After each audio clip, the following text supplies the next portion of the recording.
Haiti's National Strategic Commission warned the country is heading towards an imminent famine if urgent measures are not taken. The presidents of Mexico, Andrés Manuel López Obrador, and United States, Joe Biden, will dialogue via video conference to address common issues. In Pakistan, former Prime Minister Imran Khan has been arrested in Islamabad over corruption charges following months of a political crisis.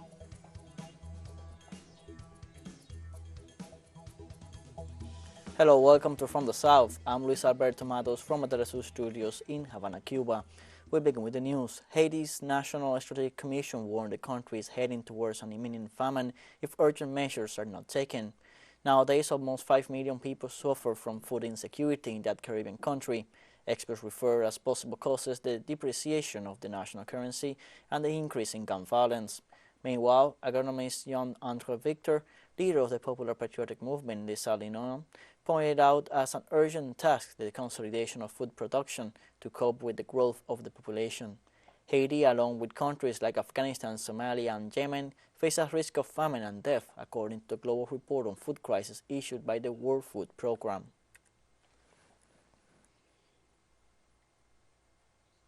On Tuesday, a spokesperson for the United Nations Human Rights Office warned that more than 600 people were killed last month in violence in the capital of Haiti, which is in the grip of a political economic crisis. In the month of April alone, more than 600 people were killed in a new wave of extreme violence that hit several districts across the capital, according to information gathered by the Human Rights Service of the UN Integrated Office in Haiti.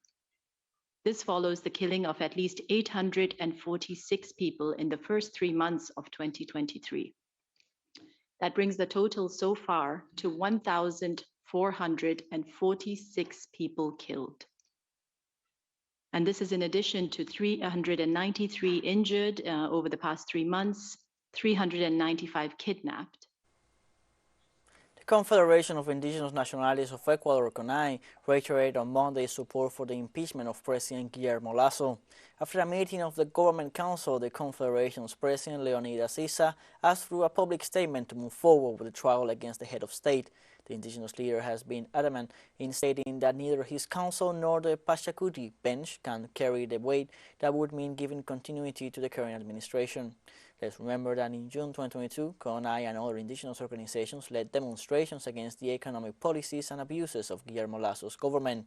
The future of Guillermo Lasso as president will be decided this Tuesday in the plenary of the Assembly. We cannot accept impunity as a code of justice in this country, but besides that, we must also say with absolute clarity that we are going to continue fighting in this scenario with the one we have now. We real concern is the of identifying the groups of organized crime, of drug trafficking that has made this country to confuse the fact of criminality with the fact of a struggle of any Ecuadorian for the rights of the people. We are in a very complex scenario for which, in this first meeting, we have said very clearly that the police trial must be guaranteed, and we will continue to fight in this scenario with absolute clarity. On Monday in the United States, Texas Governor Greg Abbott announced the deployment of a new National Guard unit which will operate with Black Hawk and C-130 helicopters to prevent the illegal entry of migrants from Mexico. Abbott's confirmation comes as asylum seekers wait for Title 42 to expire on Thursday. Title 42 is an immigration program enforced by the U.S. at the beginning of the pandemic and used to strip people of the possibility to ask for asylum after entering the country illegally.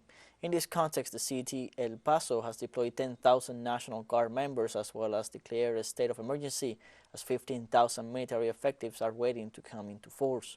In this context, Mexican President Andrés Manuel López Obrador criticized new anti-immigrant measures announced by the Texas governor. On a related topic, Mexican President Andrés Manuel López Obrador urged U.S. decision-makers to adopt effective policies to stop gun-related violence in the regions on both sides of the U.S.-Mexico border during his morning press conference on Monday. He particularly targeted Texas and Florida's governors Greg Abbott and Ron DeSantis to prioritize the implementation of measures to regulate firearms and curb the flow of guns across the border. In this sense, the Mexican president suggested certain U.S. politicians to choose to remain silent on the issue of relaxed gun sales, presumably because they receive financial support from gun manufacturers to finance their future electoral campaigns. The presidents of Mexico, Andrés Manuel López Obrador, and United States Joe Biden will dialogue via video conference on Tuesday to address common issues. Immigration is one of the main topics in the agenda, 1 week before the elimination of Title 42, which Republicans are pushing to maintain and to overturn the measure for granting visas to order the flow based on Title 8, which also allows for the expulsion of undocumented immigrants. The second issue will be related to the controversy over fentanyl, which trade and consumption affects the United States, especially among young people, and is smuggled through the border by Mexican drug cartels. On Tuesday, Cuba remembers Celia Sanchez Manduley, the heroine of the Sierra and the Plains, 103 years after her birth. According to former Minister of Culture Armando Hart Davalos, Celia genuinely represents a key moment of the Cuban Revolution in which Fidel Castro and the Cuban people changed the course of the history of the U.S. American continent and helped to the revolutionary transformation of the world. Celia was one of Castro's closest collaborators during the insurrectional stage and after the triumph of the revolution. She was meticulous and active from the Sierra Maestra onwards and foresaw the safeguarding of important documents of that time. Her simplicity and modesty helped her better understand the people for whom she always cared. She was born in Media Luna, former Cuban province of Oriente, on May 9, 1920. Let's take a short break, but remember you can join us on TikTok at teleSUR English, where you will find news updates, and much more. All the stories coming up. Stay with us.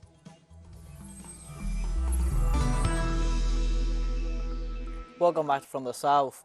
Tensions between China and Canada returned on Tuesday to a tense climate with the mutual expulsion of diplomats amid the controversy over alleged harassment and interference activities. Beijing declared Jennifer Lin Lalonde, Ottawa's consul general in Shanghai, persona non grata hours after Canada did the same with Zhao Wei, its consul in Toronto. In both cases, the diplomats have until the end of the week to leave each country.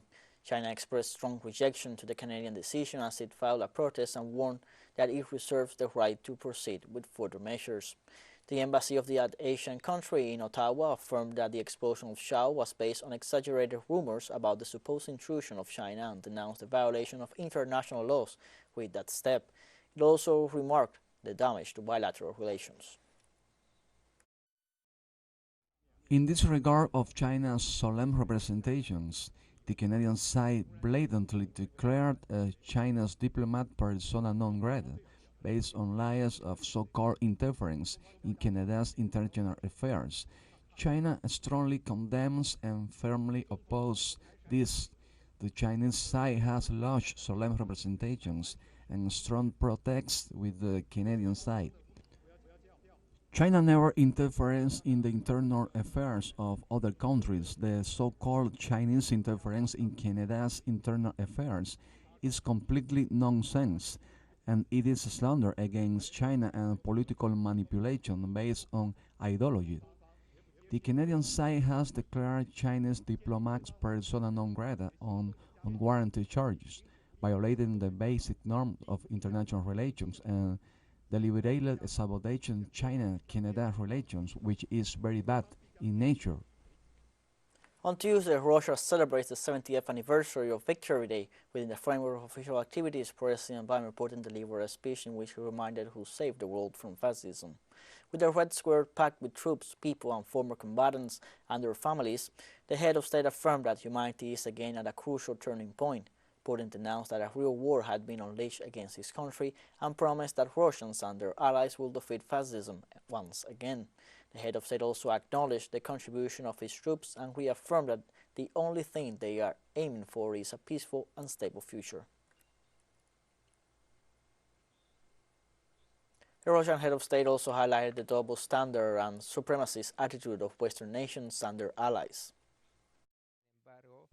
However, Western elites continue to talk about their sectional nature and carry out bloody coups, spread Ruxophobia, nationalism, destroy family values, traditional values that make an individual human, and all of this in order to try to dominate and impose their will on the peoples. The meeting of the Association of Southeast Asian Nations started on Tuesday in Indonesia with the objective of discussing several key topics such as the regional economic growth, peace, and stability. The organizers announced that one of the goals of the 2023 summit is seeking a way to de-escalate the crisis in Myanmar. Myanmar has been plagued by deadly violence since a military coup deposed the government of Aung San Suu Kyi more than 2 years ago and unleashed a bloody crackdown on dissent. Moreover, the regional bloc will also discuss economic strategies to stop poverty and to increase mutual development between their members and foreign markets. Asian members hold a population of about 668 million, containing approximately 8.5% of the world population in 2021.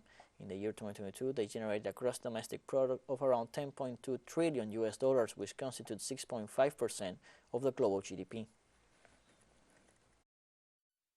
On the importance of strengthening the ASEAN capacities and institutions, and we would like to discuss how to make our working mechanism more effective, more flexible, and less bureaucratic, including, of course, to keep up with the evolving challenges in the Indo-Pacific region. Beirut protesters on Tuesday gathered in front of Lebanon's biggest banks to demand their deposits back after they were blocked by local lenders. The protest, called by the Depositors Union, was repressed harshly by the riot police and the bank security teams. Demonstrations took place as a result of Lebanese banks implementing informal capital controls restricting many Lebanese from money, which has already lost over 95% of its value in the last 3 years. The Middle East nation has been in the throes of an economic crisis that has left 3/4 of the country living in poverty. Since late 2019, Lebanon has fallen into the worst economic crisis in its modern history, rooted in decades of corruption and mismanagement by a political class that has ruled the country since the end of the 1975 to 1990 civil war. Our mobilization is getting stronger and stronger. This is our message to the bank owners and all those in the state who are concerned. We, the depositors, will not forget about the old deposit. Today we are conveying our message with fire and blood. We, the depositors, won't give up what's ours. Not now, not ever. They have to understand that we won't explain it anymore. Today we went to the headquarters of Bank Audi. Tomorrow we will go to the headquarters of all of the other banks and to the homes of the bank owners, to their homes and their business. The banks stole our money in broad daylight and broke all the laws. There is no controversy. They should give us our money back. They should us back what's right for ours, our deposits plus interest, or else. Today we are here to speak out against the crimes committed against us, directly by the Lebanese banks and indirectly by the political system and the Lebanese state. teleSUR English continues to grow. You can now tune in from 33 different African countries through StarSat, dial 461 and enjoy Latin American alternative broadcasts. One final short break and we'll be right back. Don't go away.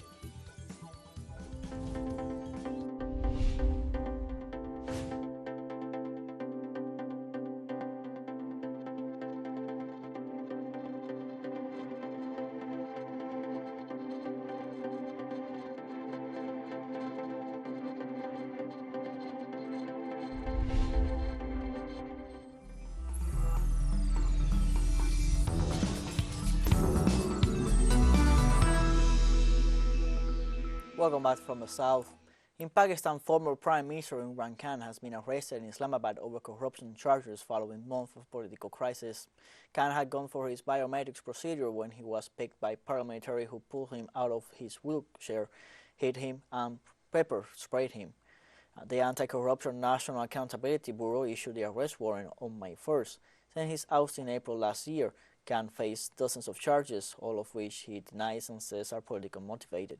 Islamabad High Court Chief Justice Ahmed Farouk has ordered government officials to appear before the court over Khan's arrest. The 70-year-old politician was removed from power in April 2022 after a non-confidence vote in parliament. Since then, he has been campaigning for the early national elections to be held next October. Speaking outside Islamabad High Court, Imran Khan's lawyer Raha Mateen said the Rangers, when entering the court, broke the windows and hit former Pakistani Prime Minister on the head with a baton. Mr. Khan went into the biometric office for the biometrics. The Rangers went there. They broke the windows. They hit Mr. Khan on the head with a baton. Mr. Khan started to bleed. All the guards present were also beaten. All the lawyers there were sprayed in their faces, which caused them to pass out and fall to the floor. And they dragged Mr. Khan from there. They didn't care that this person had come to court while injured. On the last court appearance, the Chief Justice had clearly said that the petitioner, Mr. Khan, cannot be arrested from inside the court under any circumstances.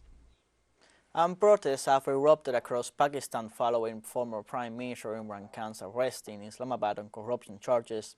Police fired tear gas and water cannon to disperse Khan supporters in Karachi and Lahore, while protesters blocked roads in the capital as well as neighboring Rawalpindi and Peshawar.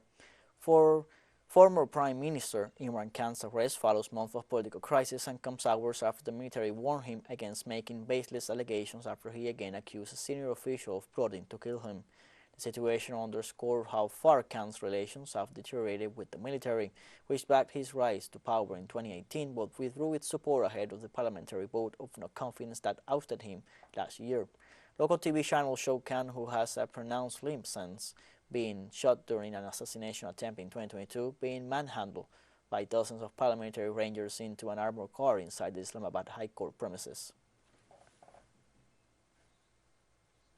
Yet another Israeli airstrike on Tuesday evening killed 2 Palestinians and injured 2 others in the southern Gaza Strip, bringing the total number of people killed on Tuesday by occupation forces to 15. According to a Wafa correspondent, an Israeli drone fired missiles at a vehicle to the east of the country, coastal enclave town, completely burning it and killing 2 passengers. For its part, the Gaza Health Ministry confirmed 2 men had been killed by the airstrike, which took place to the east of Al-Qarara town, north of Khan Yunis city.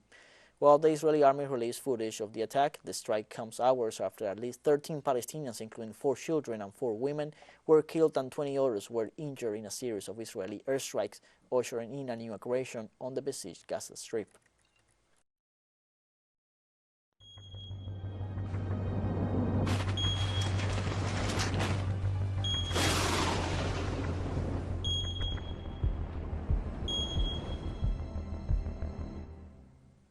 In the Democratic Republic of the Congo, Thomas Bakenga, administrator of the Kalehe region, assured on Tuesday that at least 411 people died and 5,525 are missing after heavy rain slashed the eastern part of the country last week.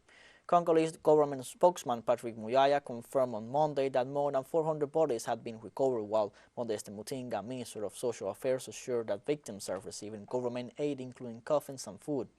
To the UN Humanitarian Affairs Bureau noted some 3,000 families are still without shelter, while the UN Secretary General said that these floods are a new sign of the acceleration of climate change. Eastern Democratic Republic of Congo's disaster came just 2 days after floods killed at least 141 people and destroyed thousands of homes in neighboring Rwanda.